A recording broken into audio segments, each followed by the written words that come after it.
tal? Muy buenas noches, apreciados hermanos, siervos del Señor, amigos, pastores, bueno, la comunidad cristiana en general que nos acompaña cada viernes con las webinars organizadas por Sociedades Bíblicas Unidas. Mi nombre es Pastor Rolando Villena y estoy junto con un lindo equipo que nos acompañan esta vez desde Perú, el hermano Pablo Gutiérrez, de Colombia, hermana Mariam, y tenemos también en todo lo que es la parte tecnológica, tenemos a Ronald desde el Ecuador, y bueno, un equipo de las Sociedades Bíblicas Unidas que semana a semana vamos preocupándonos porque la iglesia tenga este alimento cada fin de semana.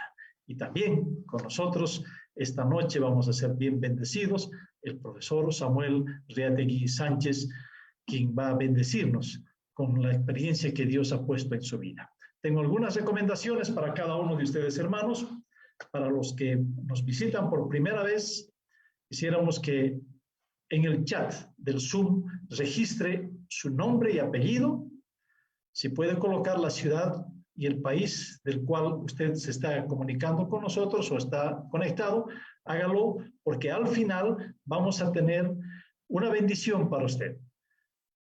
Cada sociedad bíblica que participa provee de un recurso bíblico para bendecir al hermano que ha participado. Entonces necesitamos tener su nombre con sus datos para que podamos asignar quién será el ganador en cada país.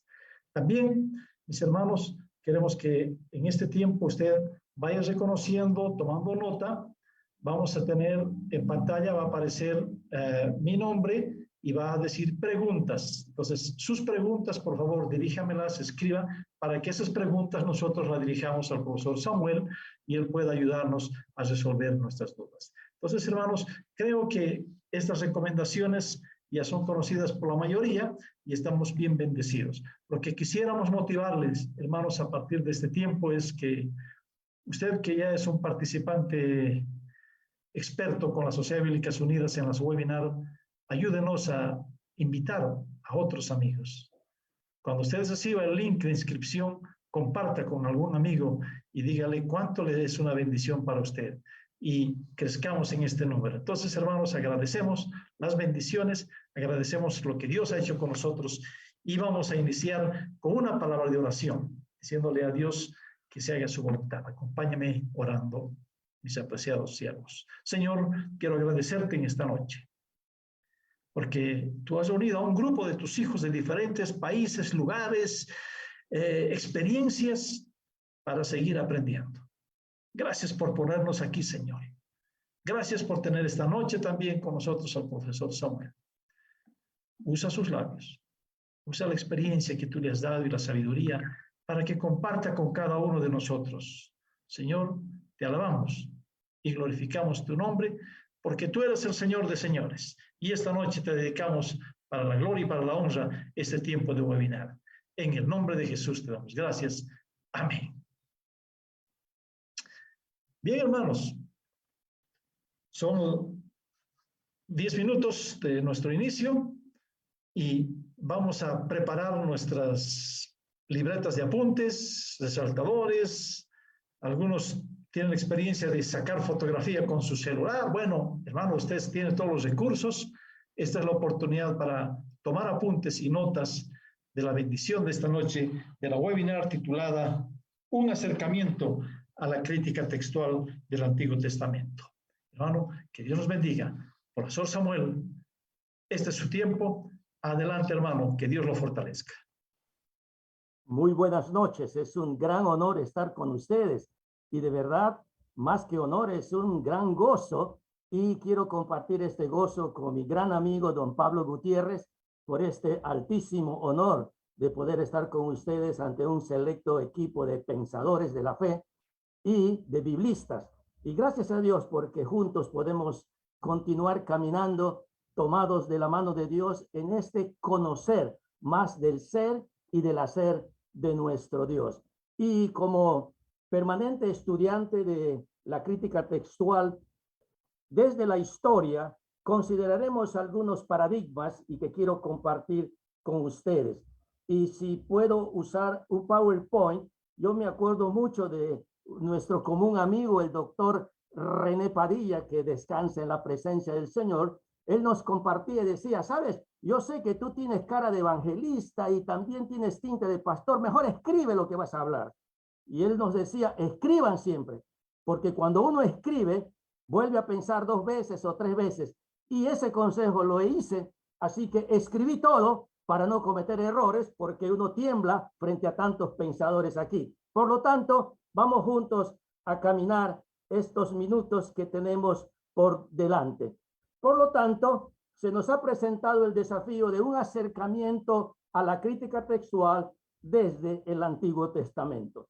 Y cuando decimos un acercamiento, indudablemente hay otros más, desde otras ópticas, desde otras perspectivas, y como siempre se ha establecido, a veces se califica desde las ciencias y se le pone el añadido bíblicas, pero estas ciencias están conocidas para todos nosotros y se usan esos lentes, se usan esos acercamientos, y cuando pensamos en la crítica como palabra, es realmente algo llamativo y no hay que tenerle miedo a esta palabra crítica, porque esta crítica es sencillamente la elaboración y la transmisión de cuestiones, de preguntas. Hay que preguntar, y esto tiene que ver mucho con la hermenéutica y la exégesis. Cuando decimos textual, está hablando de la revelación, y cuando pensamos en el Antiguo Testamento es en el Antiguo Pacto. Por lo tanto, caminemos estableciendo los verdaderos parámetros de cualquier tipo de reflexión. El texto inicia en el Antiguo Testamento, en el comienzo de todo, según Dios habla hoy, en el comienzo de todo, Dios creó el cielo y la tierra. Y es interesante notar que muchos eruditos nos comparten que el pensamiento del narrador sagrado originalmente era darnos a conocer algo sistémico, algo sistemático, pero también otros pensadores y algunos biblistas dicen, de tanto en tanto hay que leer con el espíritu contemporáneo de qué es lo que debemos de poner en primer lugar, si a la creación o a Dios. Entonces, estos técnicos inspiran a los estudiantes de la crítica textual a decir que cuando tú lees en el principio creó, haces el énfasis en la creación, creó Dios los cielos y la tierra. Y ellos nos enseñan y dicen, ¿por qué no haces el énfasis en otro elemento? En el principio Dios creó los cielos y la tierra. Y es interesante notar que cuando uno parte de esa premisa desde el narrador sagrado y desde la premisa nuestra de poner a Dios en primer lugar, hay variables que enriquecen mucho nuestro acercamiento. Y es muy interesante también decir que si usted comienza en el Génesis, está Dios sobre la creación y no está la creación sobre Dios. Y usted va al Éxodo y no está la salida sobre Dios. No es el Éxodo sobre Dios, es Dios que está sobre el Éxodo. Si usted va al Levítico, no es la adoración sobre Dios, es Dios sobre la adoración, el objeto de la adoración. Y usted va a Números, es la organización, no es la estadística, no es el elemento numérico, es Dios sobre el liderazgo organizacional. Y usted va a llegar a Deuteronomio, la ayuda memoria, es el texto de la ayuda memoria, y no es la ayuda memoria como un elemento de apoyo para el hombre para que recuerde el escrito está, sino es Dios haciéndonos recordar lo que Él es y lo que Él hace. Entonces, Dios está en primer lugar.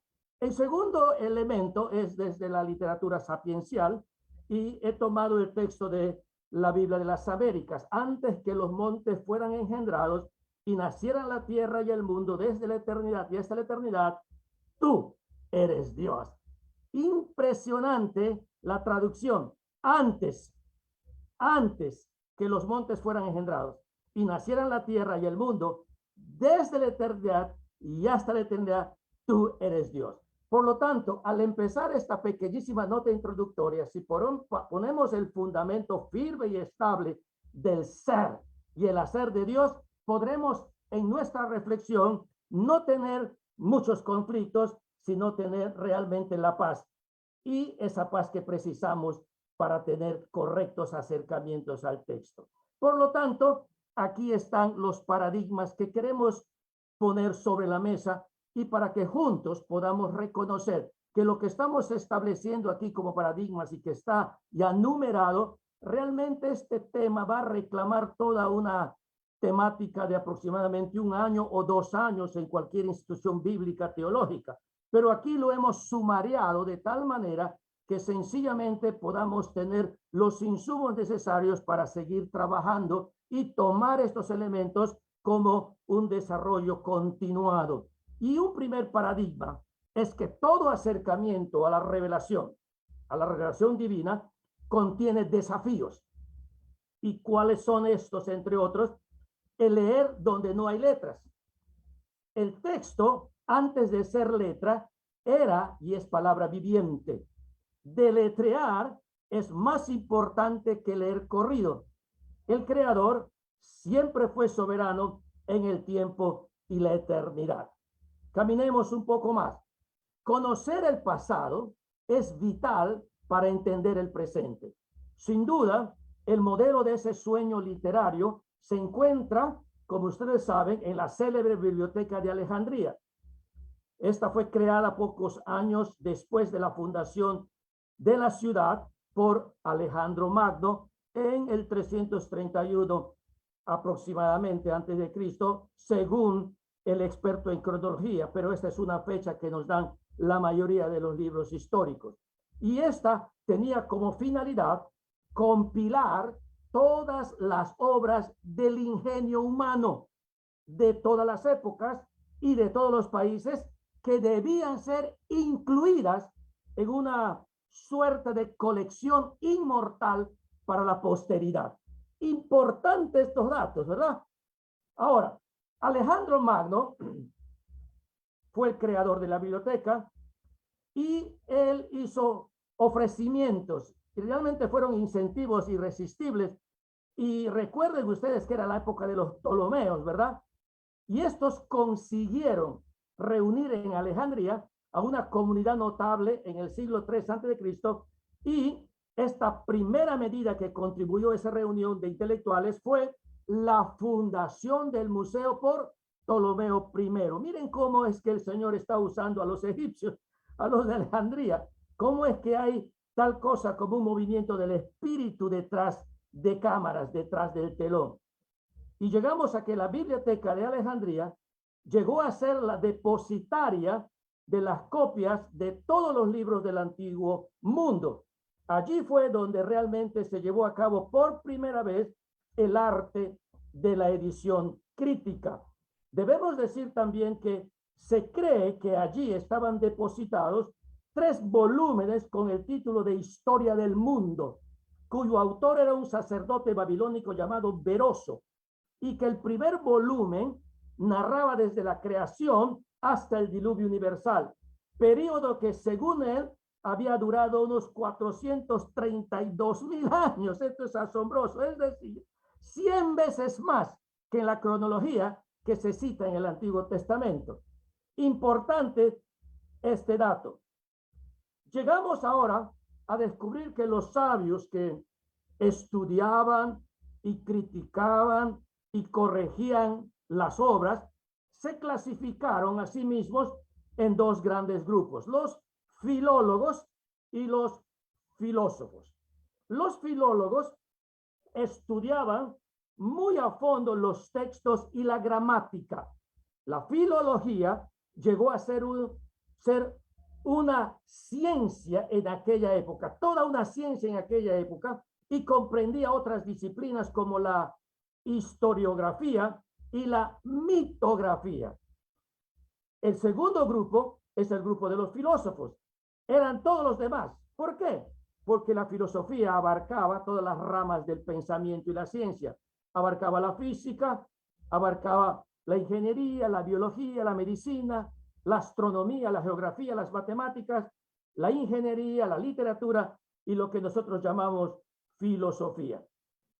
Descubrimos que en la literatura apócrifa judía existe un libro que lleva el título de Carta de Aristeas a su hermano Filócrates, que se supone fue escrito entre los años 127 al 118.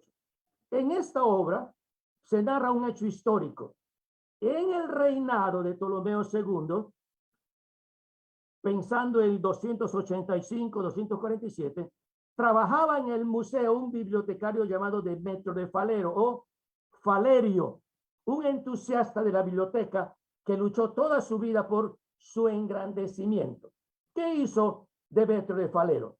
Rogó al rey que pidiera por medios diplomáticos a la ciudad de Jerusalén el libro de la ley judía y que también hiciera venir a Alejandría a unos cuantos traductores para traducir al griego los 5 volúmenes de dicho texto hebreo de la Torá, llamado después la traducción Pentateuco en griego, es decir, los 5 primeros libros del Antiguo Testamento.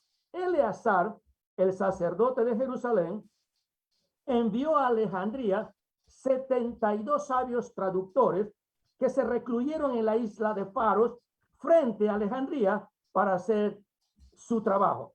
Se dice que llegaron a realizarlo en 72 días. También se considera que esta fue la primera traducción de la historia a la que se le llamó Septuaginta o Biblia de los 70, porque redondearon el número de 72 traductores a 70. Debemos de arribar a esta pequeña conclusión paradigmática para entender la formación de esta colección de libros que llamamos Biblia.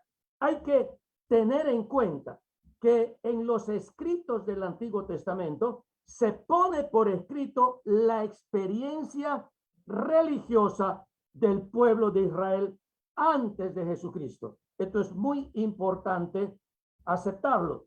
Por otro lado, en esos documentos se refleja la fe en el único Dios, creador del universo, quien se reveló de manera especial en la historia de su pueblo. ¿Cómo lo hizo? Lo hizo por el pastoreo, por la guianza. ¿Por medio de qué? De sus alianzas, es decir, sus pactos, por medio de su ley, por medio de sus promesas.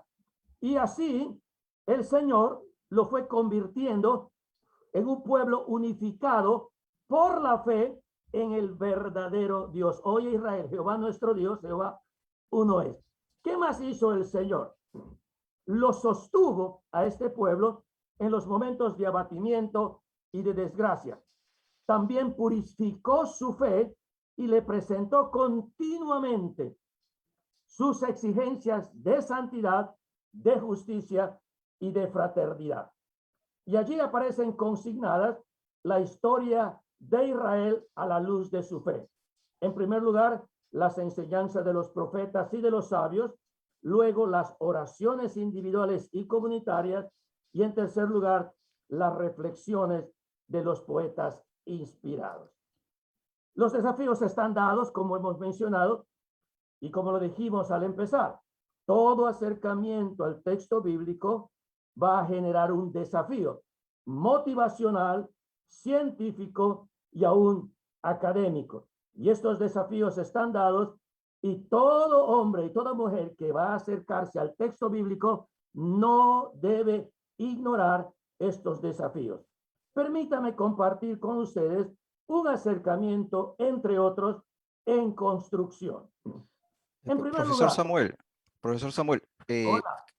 si podría compartir su pantalla, su presentación de PPT, no la estamos viendo, para que comparta su presentación, no la estamos viendo. Ok, ahora mismo pido perdón, me arrepiento 70 veces. No hay problema. Ok.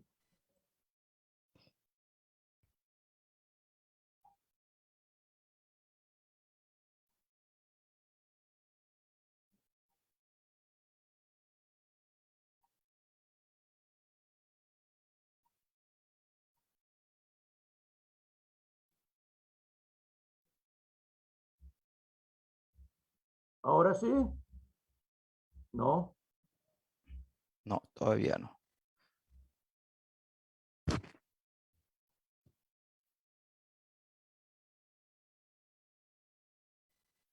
Ok.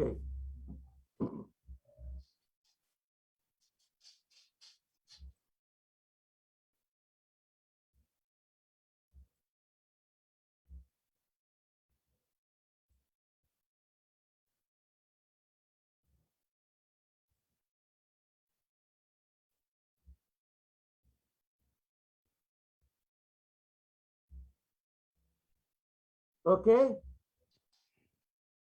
Me arrepiento a lo colombiano. Me arrepiento a lo colombiano. Ok. Si precisan, si precisan, yo puedo dejar el PowerPoint para distribuir a todos. Creo que nos hemos quedado en...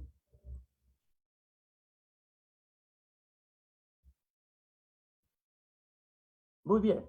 Lo que tenemos delante nuestro como texto es el resultado de una dinámica académica gigantesca.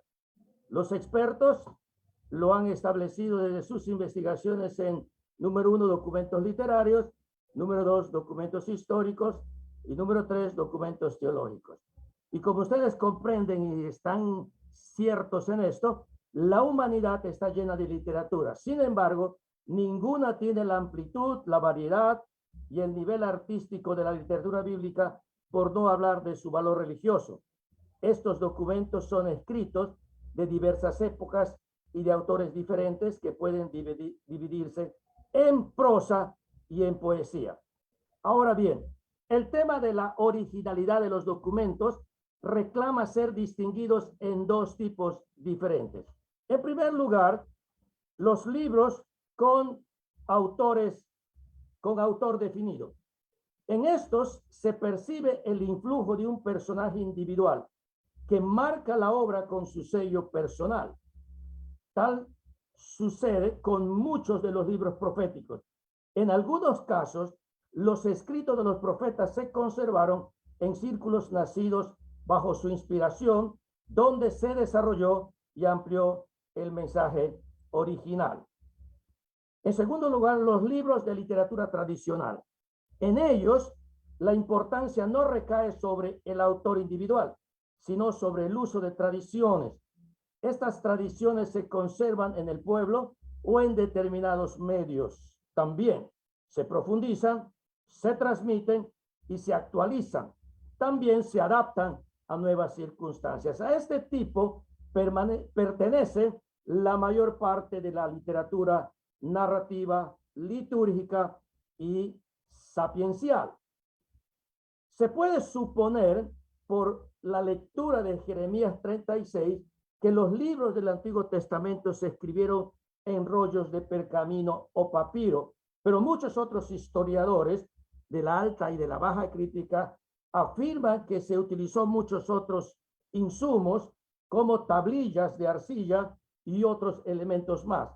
Pero el tema de la transmisión del texto del Antiguo Testamento, teniendo en cuenta los usos de las épocas antiguas, nos va a arribar, en primer lugar, a que ninguno de los manuscritos autógrafos ha llegado hasta nosotros, lo que es un hecho común a toda la literatura antigua. Y esto hay que resaltarlo y aceptarlo, porque ninguno de los manuscritos autógrafos ha llegado hasta nosotros, lo que es un hecho común a toda la literatura antigua. Segundo, el texto se ha transmitido hasta nuestros días a través de las copias hechas a mano a lo largo de muchos siglos, hasta que el uso de la imprenta permitió hacerlas mecánicamente. En tercer lugar, las copias más antiguas de los textos hebreos son de alrededor del siglo I a.C. y provienen del Qumran y otras localidades al occidente del Mar Muerto. Allí se encontraron copias, algunas bastante completas, otras muy fragmentadas, de casi todos los libros de la Biblia hebrea y de otros escritos antiguos. En estos manuscritos se puede ver que el texto hebreo se escribía solamente con consonantes, práctica común a varias lenguas semíticas. Los sabios judíos, sobre todo a fines del siglo I después de Cristo, se dedicaron a unificar el texto hebreo de la Biblia, y a fines del siglo V después de Cristo se desarrolló, principalmente en Babilonia y Tiberias, un sistema para precisar la manera de leer el texto. De allí resultó el llamado texto masorético, es decir, el texto determinado por los masoretas. ¿Quiénes eran los masoretas? Los que transmiten o transmitían la tradición. En este sistema se indican las vocales, añadidas como signos debajo, encima o en medio de las consonantes, y los signos de entonación también se colocaban para la lectura pública. La copia más antigua de toda la Biblia hebrea proviene del siglo X, que se conoce como el Códice de Alepo, que refleja la tradición tiberiense. Debemos también tener en cuenta que era costumbre entre los judíos no conservar los manuscritos que ya estaban deteriorados, sino que los destruían. Pero, sin embargo, es muy notable resaltar el cuidado con que se hacían y se conservaban las copias de los textos bíblicos. Ahora bien, como de todas maneras, es inevitable que al hacer las copias se introduzcan algunas faltas. Por eso, los estudiosos del texto de la Biblia disponen además de otras ayudas como son la copia samaritana del Pentateuco, texto hebreo en escritura samaritana, y las versiones, que son las traducciones antiguas. De estas principales tenemos las versiones griegas, entre las cuales la más importante es la llamada de los 70 o la Septuaginta, que fue elaborada en Alejandría, en Egipto, en los siglos III y I antes de Cristo, y que fue usada en muchos casos por los autores del Nuevo Testamento. También las versiones parafrásicas al arameo, llamadas Targum. En tercer lugar, las versiones latinas, sobre todo la Vulgata, hecha del hebreo por Jerónimo. La tradición lo llama San Jerónimo. Las siríacas también, las coptas y otras. Este material se encuentra disponible en las ediciones críticas de el texto hebreo. Una pregunta, y es una pregunta siempre puntual: ¿qué se propone la crítica textual del Antiguo Testamento? El tema de la crítica textual del Antiguo Testamento se propone, en primer lugar, un acercamiento con la mayor exactitud posible a la obra tal como salió de las manos del autor o del último redactor. Hay que tomar muy en serio esta nota. Es un acercamiento con la mayor exactitud posible a la obra tal como salió de las manos del autor o del último redactor. Segundo, analiza el proceso de transmisión textual y trata de revisar las corrupciones del texto que se hayan podido introducir en el mismo a lo largo de aquel proceso. Resaltemos, ellos analizan el proceso de transmisión textual y tratan de revisar las corrupciones del texto que se hayan podido introducir en el mismo a lo largo de aquel proceso. En tercer lugar, intentan reconstruir la historia del texto con el propósito de recuperar el texto original. Para esto, ellos se valen de manuscritos antiguos, de los papiros, de los códices de diversas épocas, leccionarios y traducciones, entre otros. Existen algunas normas utilizadas en la reconstrucción del texto original partiendo de los miles de manuscritos disponibles. Es interesante notar que una norma importante es que debemos de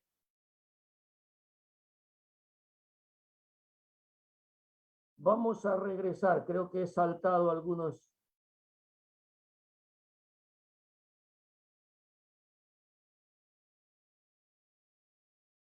Ok, ahora sí.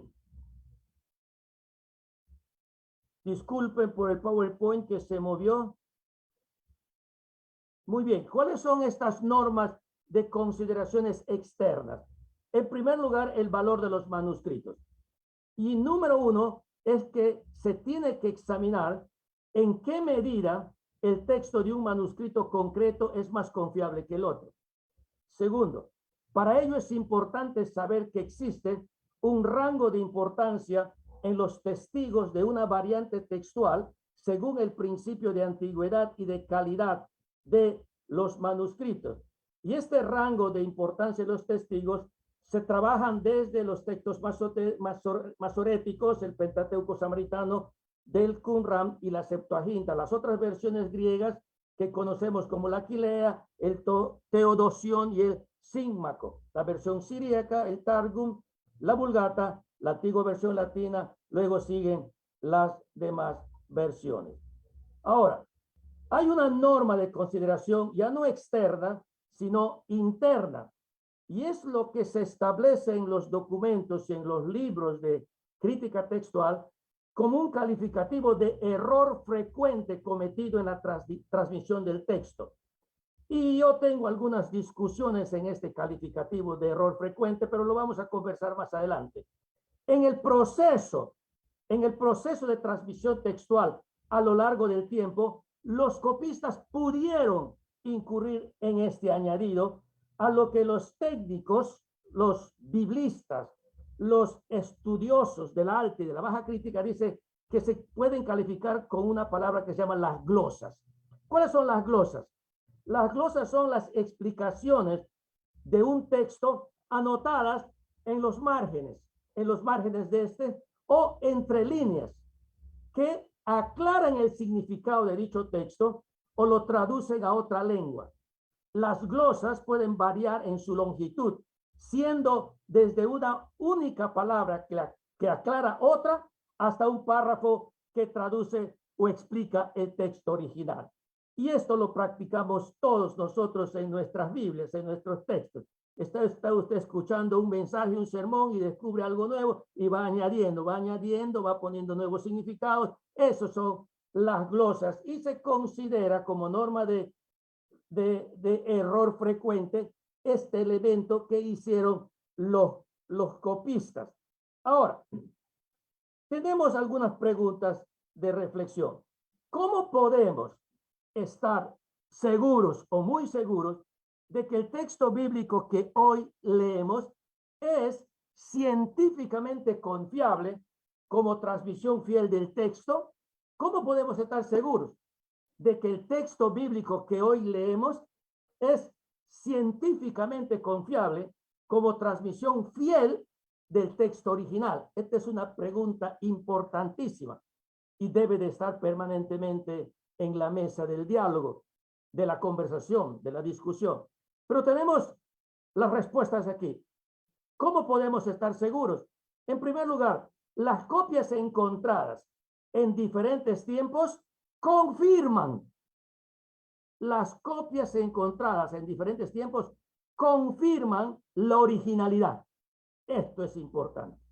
Número dos, la exégesis bíblica nos ayuda a extraer el significado y el sentido de los textos. Esto es valiosísimo para la respuesta a esta pregunta. Pero en tercer lugar, el análisis crítico textual nos ayuda a verificar el sentido del narrador sagrado. ¿Cómo trabajar una correcta exégesis bíblica? Y ustedes saben que la exégesis es una tarea hermenéutica. Es decir, tiene que ver con el arte de interpretar la palabra divina que ahora está escrita. Es una acción que consiste en leer. Y leer es la función de un sujeto. ¿Y qué debe de leer? El texto bíblico. Y el texto bíblico es el objeto estudiado. Pero en tercer lugar, tiene que leer desde un contexto histórico concreto. Es el del objeto y el del sujeto.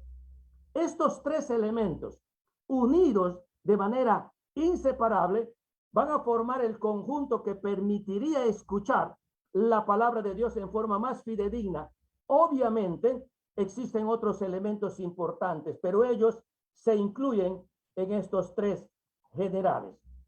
Hay que dejar en claro que el sujeto hermenéutico, quien lee el texto y el contexto, no es un individuo aislado, sino que es realmente una comunidad. Esta comunidad no solo está formada por los que están cerca de nosotros geográfica y temporalmente, sino también por otros alejados por razones geográficas, históricas, sociales, culturales, ideológicas, raciales, entre otras. Realmente interpretar la Biblia es una empresa comunitaria. Y seguimos con las respuestas a cómo trabajar una correcta exégesis bíblica. Resaltemos que cuando pensamos en el sujeto hermenéutico, además de ser comunitario, se debe de caracterizar por algo que es muy valioso, la dependencia del Espíritu Santo, porque él inspiró el texto y debemos de someternos a su guianza para la comprensión cabal de lo que él quiere decir en el ayer y en el hoy. La interpretación de la palabra, si es realmente bíblica, es el resultado de una participación de la comunidad y del Espíritu Santo.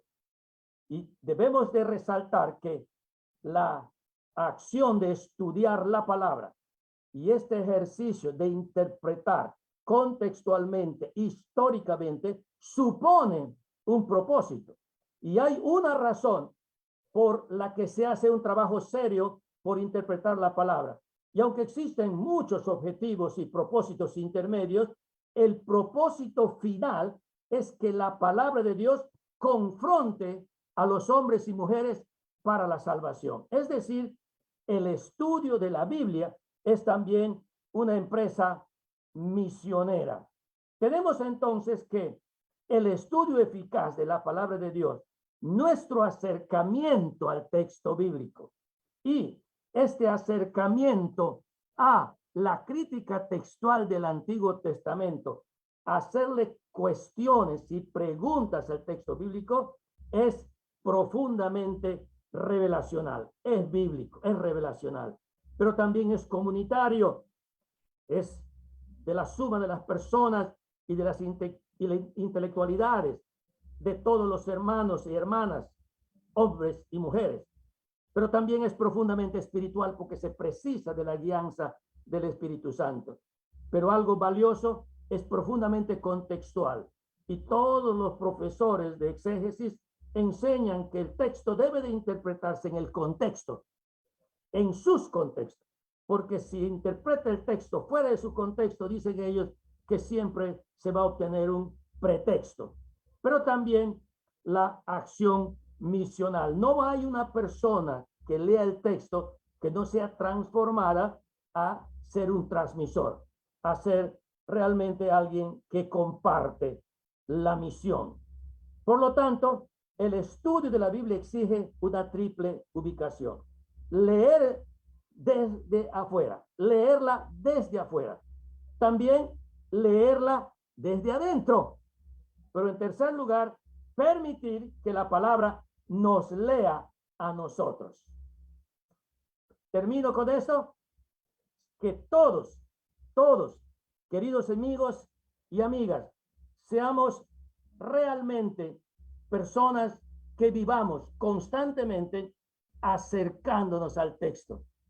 Y al acercarnos al texto tendremos desafíos personales, espirituales, científicos, técnicos, pero hay que cumplir con los requisitos del acercamiento. Nuestras motivaciones son muy importantes también. Por lo tanto, bendecidos sean todos ustedes que están junto a mí y a millones de otras personas caminando hacia la lectura del texto, y que este texto sea leído desde afuera, pero también desde adentro, y que juntos podamos permitir que la palabra nos lea a nosotros, porque esta palabra sigue siendo viva y viviente y resonando en la realidad concreta de cada uno de nosotros. Muchísimas gracias, don Pablo, Muchísimas gracias, don Rolando. Muchísimas gracias a todo el equipo. Muchas gracias, Pastor Samuel. Antes de pasar al periodo de preguntas, como cada semana presentamos lo que es el diplomado que vamos a realizar, ¿no? Y ustedes ya han visto allí en sus pantallas que tenemos el fondo del diplomado del Nuevo Testamento que estamos por empezar en el mes de julio, ¿no? Allí lo pueden ver en pantalla. Se inicia el 16 de julio, es el Diplomado Internacional de Ciencias Bíblicas Nuevo Testamento, y pueden ver en pantalla los cursos que se van a desarrollar, ¿no? Evangelios sinópticos, Introducción a los Evangelios Apócrifos y los otros cánones, las obras lucanas, Introducción a la literatura y corpus paulinos, las cartas generales y las obras joánicas, ¿no? Entonces, el objetivo que vemos acá es ampliar los conocimientos acerca de la formación, trasfondo, cuestiones y mensajes de los diversos bloques literarios y temáticos que conforman el canon del Nuevo Testamento, con el fin de contribuir a una mejor contextualización, interpretación y aplicación de los textos bíblicos. Nosotros tenemos una frase que es aprender, construir y desaprender. Muchas de las personas que siguen los diplomados que estamos realizando ahora con especialistas y expertos de diferentes países de Latinoamérica nos dicen de que han venido estudiando la Biblia por muchos años y se han dado cuenta que desconocían la Biblia. Entonces, ese es lo primero, ¿no? Aprender que uno necesita conocer más de la Biblia, ¿no? Y para eso después tiene que construir, tiene que desaprender y tiene que construir su aprendizaje. Bueno, vamos a continuar con el periodo de preguntas y muchas gracias, Pastor Samuel. Nos ha llevado por un recorrido de la historia del texto bíblico, cómo nos llegó y cómo Dios utilizó a muchas personas para tener la Biblia hoy en nuestros días. Dejo este tiempo a Rolando Villena para que dirija las preguntas. Gracias, Pablo, por esta introducción. Profesor Samuel, como dice, así como siempre con mis manos, lindas preguntas. Bueno, una de ellas tenemos que ratificarla. Profesor, usted la ha proyectado, la ha planteado, pero dice, por favor, ¿se puede amplificar un poco más o explicar más sencillamente cómo tenemos la seguridad de que todo lo que tenemos es fidedigno? Usted lo ha dicho, dice. Y si ya lo tenemos, hay más de 1000 manuscritos, miles de manuscritos que nos pueden dar tranquilidad. ¿Qué más puede decirnos, profe? Extraordinaria pregunta. Usted realmente quiere meter el gol de la clasificación. Y creo que nos vamos a clasificar. Ahora, ¿sabe? Podemos yo quiero utilizar las palabras del doctor Juan Stam. No son mías, pero son de Juan Stam.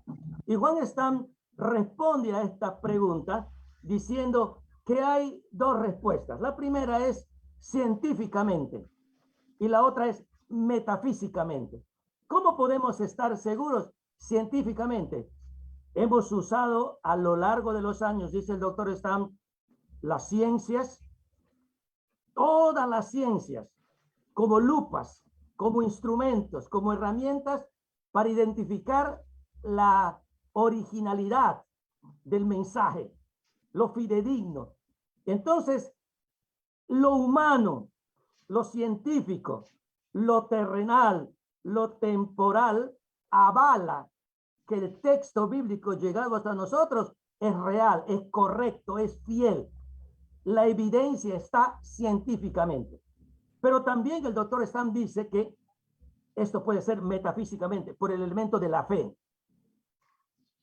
Y esto es valioso porque honestamente a veces como estudiantes de la Biblia de pronto no tenemos la capacidad de leer tantos documentos o tantos libros para llegar a consensuar realmente que científicamente la Biblia es palabra de Dios Pero creo yo, por ese lado, Vargas Llosa lo ha aprobado.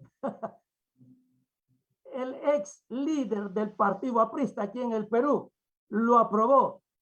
Luis Alberto Sánchez, científicos, políticos, literarios, Borges, todos los hombres de las letras y las ciencias han criticado la Biblia, pero usando las herramientas de la ciencia. ¿Y qué es lo que tuvieron que hacer? Inclinar la cabeza y decir, porque científicamente se ha demostrado que es texto que tiene algo de espíritu, algo de Dios. Y el otro elemento es la fe. Mi querido pastor, no sé si eso responde a la pregunta, ¿por qué la respuesta de Stam? Yo creo que está clara. Hay 3 preguntas más que van a complementar a esto y creo que vamos a estar más que satisfechos, profesor Samuel. Esta otra pregunta es, profesor, ¿en qué consiste leer de afuera y leer de adentro? A ver, un poquito explíqueme. Muy bien, ok. Si ustedes hacen un ejercicio onomatopeico y tienen la Biblia así, el biblión, los 66 aquí, o si tienen los deuterocanónicos, no sé, pero recuerde que aquí afuera, antes de abrir la tapa, aquí hay palabra. ¿Me están siguiendo? Acá hay palabra. Aquí está Dios, ¿o no? Antes de que esto sea libro, así como está, había palabra viva, eterna, el logos eterno. Por lo tanto, un ejercicio. Los cielos cuentan la gloria de Dios y la expansión denuncia la obra de sus manos. Un día emite palabra otro día y una noche a otra noche declara sabiduría. No hay lenguaje ni palabra, ni es oída su voz, y por toda la tierra salió su voz. Y hasta los confines de la tierra, sus palabras. Es impresionante. ¿Dónde está el salmista? ¿Dónde está el salmista? Está aquí afuera, no está aquí adentro. Está recibiendo ¿qué? Revelación general. Revelación general. Está leyendo donde no hay letras. Y usted va a descubrir que cuando lee el texto, el narrador sagrado, guiado por el Espíritu Santo, ha dejado algunas lagunas para que el mismo Espíritu nos revele algunos secretos.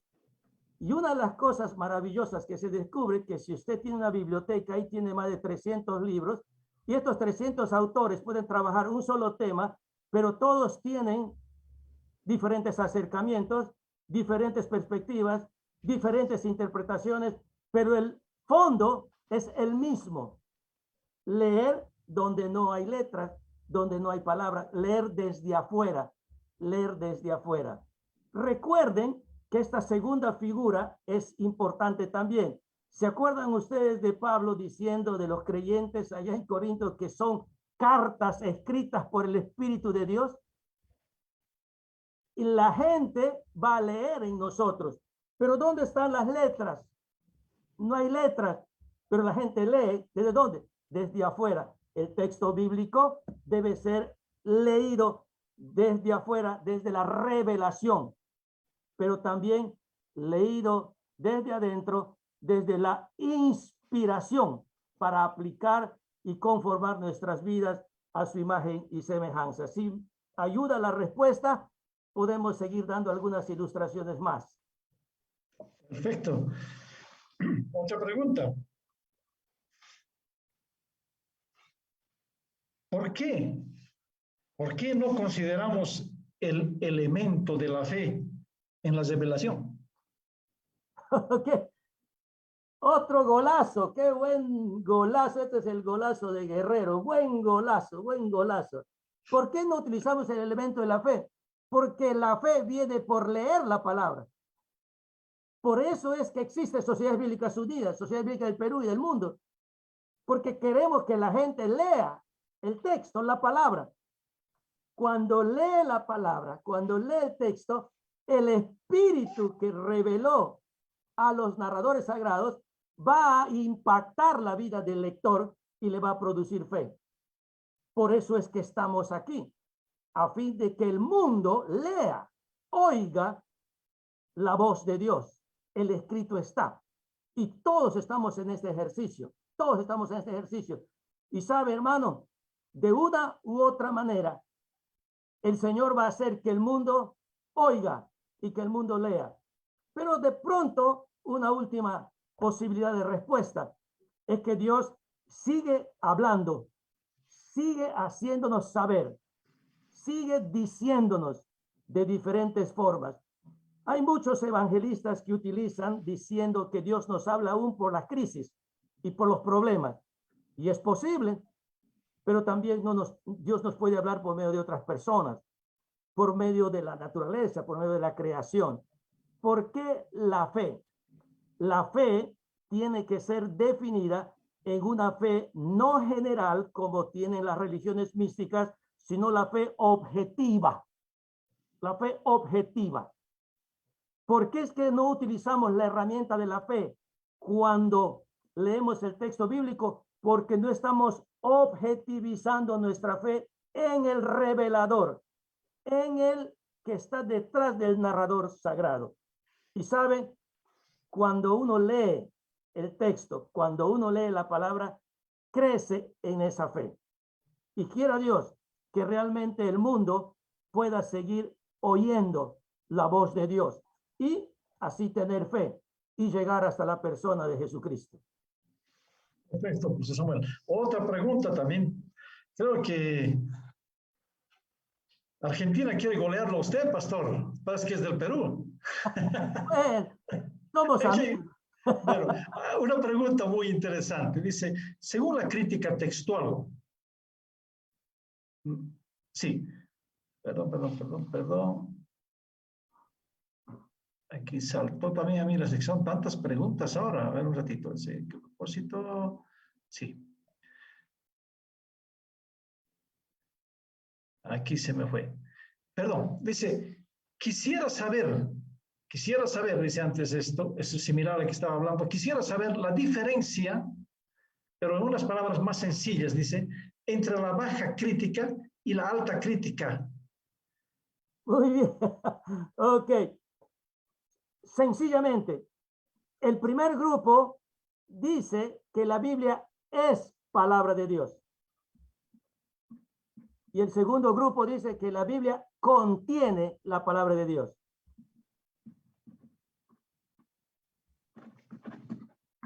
Ya. Yo creo que la empeoré, ¿no? Creo que la malogré, ¿no? Pero está demasiado sencillo o muy fuerte está. El primer grupo, la Biblia es palabra de Dios. Es. El otro grupo, la Biblia solo contiene la palabra de Dios. ¿Y cuándo es que se descubre lo que contiene? Que cuando tú estás leyendo, de pronto hay algo que te llama la atención o te impacta, eso es la voz de Dios. Entonces, ahí están las dos. El primer grupo, esto es palabra de Dios. Lo sientas o no lo sientas. Te golpee o no te golpee.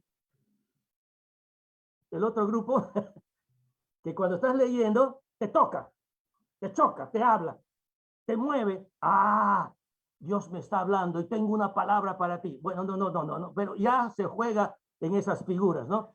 Pero sencillamente esas explicaciones para nuestro amigo o amiga de Argentina. Muy bien. Ahora hay muchas, bueno, la afinidad de la exposición y cómo lo ha encaminado, profe, ha permitido que las preguntas vayan muy hiladas. Dice, seguramente aquí tenía que haber incluido el que hizo esta pregunta. Dice, según la crítica textual, dice, quizás aquí deberíamos poner la baja crítica o la alta crítica, pero según la crítica textual del Antiguo Testamento, aquí lo personaliza para usted la pregunta, dice, ¿usted puede asegurar quién fue el autor o autores del Pentateuco? Buena pregunta, ¿no? Buena pregunta. Si lo que digo no se va a grabar, está bien, pero si se va a grabar, también está bien. Creo que fueron varios. pero la tradición lo atribuye solo a Moisés. Pero es Samuel Reategui, no es Sociedad Bíblica, Samuel Reategui, ¿ok? Es que fueron varios autores, varios compiladores, varios.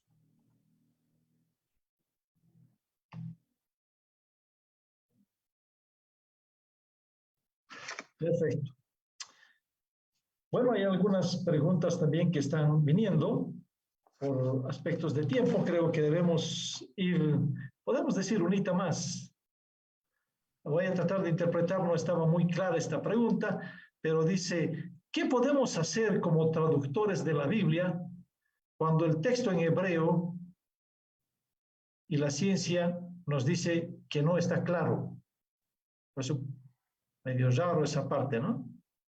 No sé si estaba claro o si la persona que nos ha lanzado la pregunta podría aplicar un poquito. ¿Cómo podemos hacer, qué podemos hacer como traductores de la Biblia cuando el texto en hebreo, debería haber creo una coma, y la ciencia nos dice que no está claro? Ok, voy a responder escondiéndome detrás de los grandes, ¿está bien? Recuerden al doctor Edesio Sánchez, que es amigo de ustedes. Él sencillamente responde diciendo, pongan todas las traducciones posibles, todas las paráfrasis posibles y lean. Y naturalmente va a salir la respuesta. Y creo que el doctor Edesio tiene toda la razón, ¿no? ¿Qué debemos de hacer? Está haciendo la pregunta. Sencillamente leer todas las traducciones posibles. Y a mí me encanta porque yo tengo dos documentos básicos que me ayudan a responder esa pregunta. Hay un libro de ustedes, Sociedades Bíblicas Unidas, lo conocen aquí, ¿verdad, Pablito? Es Descubre la Biblia, es el manual de ciencias bíblicas. Y es este otro, la Biblia de Estudio Dios habla hoy, con los deuterocanónicos, que es Biblia de Estudio. Y estos dos es mi ancla, porque sencillamente responde a todas mis dudas. Si alguien quiere más ayuda, recomiendo estos dos documentos que le va a servir muchísimo, le va a abrir el panorama. Muchas gracias, profesor Samuel. Creo que los 176 que ahora estamos permaneciendo en esta webinar, podemos decir que estamos muy satisfechos, que hemos tenido una muy buena merienda, una buena cena para algunos, porque ha sido un alimento muy interesante y desafiado. Profesor, muchas gracias por este tiempo y bueno, vamos a continuar con nuestro plan de poder mencionar a los ganadores de este tiempo. ¿O tenemos algún punto también importante, hermano Pablo Gutiérrez de Perú, que debemos tomarlo en cuenta? Oh, está bien, está bien. Solamente agradecer al pastor Samuel Reati que al final le ha hecho propaganda de materiales de Sociedad Bíblica.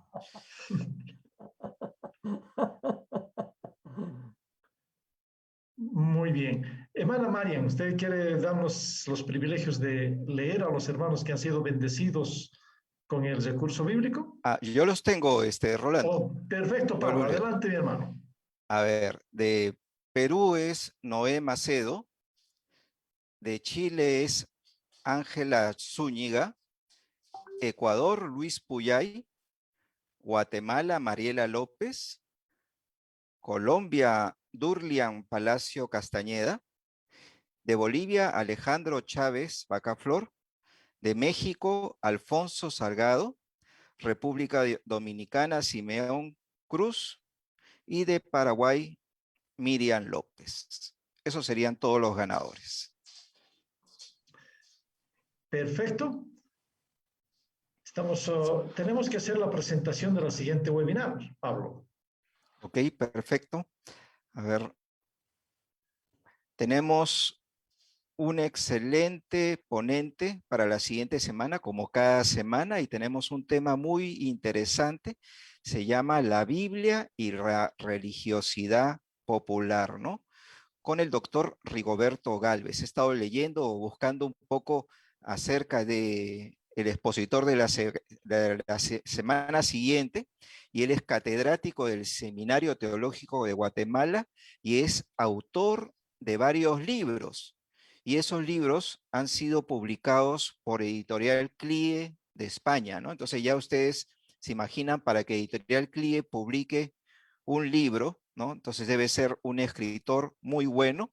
Y el último libro que ha escrito es Historia de la Iglesia, un recorrido desde el primer siglo hasta el siglo XXI. Así que no nos perdamos la próxima semana este webinar.